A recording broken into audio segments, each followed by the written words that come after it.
होली के दिन वृंदावन में हुआ बड़ा चमत्कार। जब वृंदावन के यमुना नदी में एक महिला साध्वी को यमुना स्नान करने से रोका गया, उसके बाद वृंदावन के उस यमुना घाट पर जो चमत्कार हुआ उसे देखकर आपके पैरों तले जमीन खिसक जाएगी। दोस्तों, लोगों के अनुसार यह घटना अभी कुछ ही दिनों पहले की है, जहां वृंदावन के यमुना नदी के तट पर कुछ ऐसा देखने को मिला जिसे देखकर वहां मौजूद सभी लोगों के होश उड़ गए। एक विशिष्ट और दिव्य साध्वी महामयी मीराबाई यमुना स्नान करने वृंदावन आई थी। महामयी मीराबाई, जिन्होंने संसार के मोह को त्याग कर एकांत और तपस्वी जीवन को अपनाया था, वो भगवान श्री कृष्ण की बहुत बड़ी भक्त थी। कहा जाता है कि उन्होंने कठोर तपस्या और साधना से कई सिद्धियां प्राप्त की थीं। लोग उन्हें देवी के अवतार के रूप में मानते थे और उनकी साधना से प्रेरित होकर अनेक भक्त उनका अनुसरण करते थे। वे अपनी साधारण जीवन शैली और कठिन तपस्या के कारण सभी के बीच श्रद्धा का केंद्र थी। महामयी मीराबाई का एक अटूट नियम था, हर दिन सुबह 4 बजे यमुना में स्नान करना। उन्होंने कभी इस नियम को नहीं तोड़ा, चाहे वर्षा हो, आंधी हो या भयंकर ठंड। यमुना नदी के प्रति उनका प्रेम और सम्मान असीम था। उनके अनुसार यमुना में स्नान केवल एक शारीरिक क्रिया नहीं थी, बल्कि यह एक आध्यात्मिक प्रक्रिया थी, जिससे आत्मा का भी शुद्धिकरण होता था और परमात्मा से सीधा संबंध बनता था। जब वे वृंदावन के यमुना घाट पर पहुंची तो माहौल अद्भुत था। यमुना का शांत प्रवाह और वातावरण में व्याप्त आध्यात्मिकता ने सभी को मंत्रमुग्ध कर रखा था। सुबह के करीब 4 बजे थे जब महामयी मीराबाई स्नान करने के लिए घाट पर पहुंची। ठंडी हवा चल रही थी और घाट लगभग खाली था। उन्होंने सोचा कि यह समय उनके दैनिक स्नान के लिए सर्वोत्तम है। जब वे अपने वस्त्र उतारकर यमुना में प्रवेश करने वाली थीं, तभी वहां पर सफाई के कार्य में लगे नगर निगम के कुछ अधिकारी उन्हें रोकने के लिए आगे आए। उन्होंने कहा, मां, इस समय यमुना की सफाई का काम चल रहा है, अभी आप स्नान नहीं कर सकती। हमारे नियम के अनुसार यह समय सफाई के लिए निर्धारित है।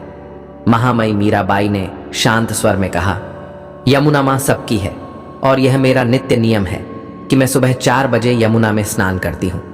मुझे स्नान करने दीजिए। मेरे स्नान से आपकी सफाई प्रक्रिया बाधित नहीं होगी। लेकिन अधिकारी उनकी बातों पर ध्यान दिए बिना बोले, नहीं, यह संभव नहीं है, आपको थोड़ा इंतजार करना होगा। दिन भर का समय है, बाद में आकर स्नान कर लीजिए, अभी हम आपको अनुमति नहीं दे सकते। महामयी मीराबाई धैर्य से बोली, यह मेरा नियम है और मैं इसे आज भी नहीं तोड़ सकती। मैं यमुना मां की शरण में आई हूं और यह मेरा अधिकार है कि मैं इसमें स्नान करूं। यह सुनकर अधिकारियों में से एक अधिकारी गुस्से में आ गया और बोला, तुम्हारी जिद की वजह से हमें परेशानी हो रही है। यहां अभी कोई स्नान नहीं कर रहा है। आखिर क्यों तुम्हें इसी समय स्नान करना जरूरी है?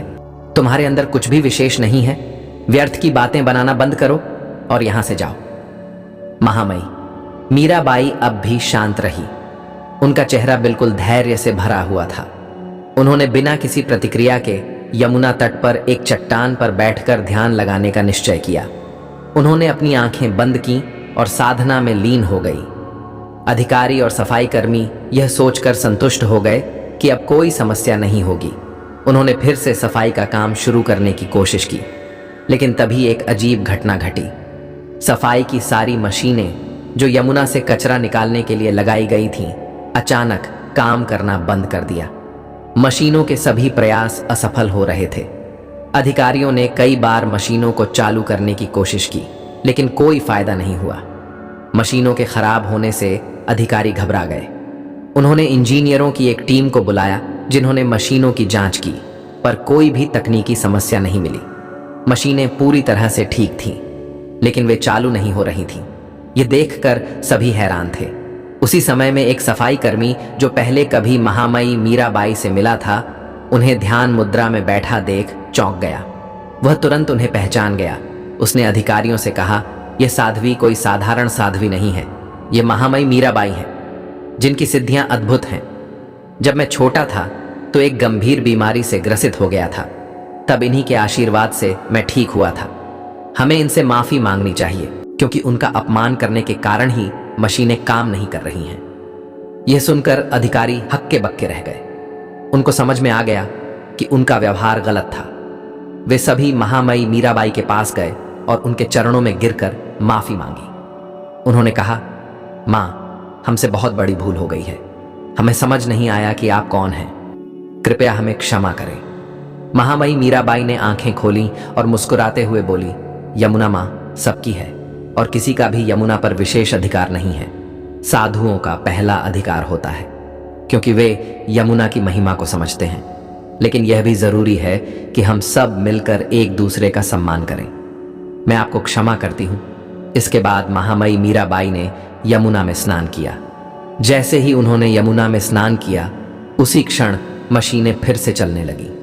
अधिकारियों और कर्मचारियों की आंखों में आश्चर्य और श्रद्धा थी। वे समझ गए कि यह साध्वी वास्तव में दिव्य शक्ति से युक्त थी। इस चमत्कार के बाद पूरे वृंदावन में यह खबर फैल गई।